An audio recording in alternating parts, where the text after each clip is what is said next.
And Mr. Jackson says he's disappointed with Prime Minister Andrew Holness for statements made about murders for the month of November. 127 murders were recorded last month.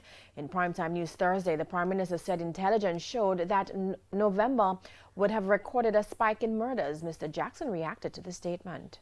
One would expect that when you get intelligence that something is going to happen, you take all the measures necessary to avert it. And when the Prime Minister told the country that they had intelligence, that murders are going to go up, shootings are going to go up during the month of November, and fail to make it a safer month, but we are the second largest numbers of murders and shooting in the country for the year, it is very frightening. He again defended the opposition's vote to extend the states of public emergency, though they are against using the measure over a long period. Do not support states of emergency as a crime-fighting tool. We are faced with a situation that the government refused to do nothing else.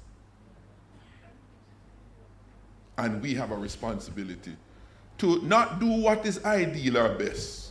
As they say, it's the better of two evils.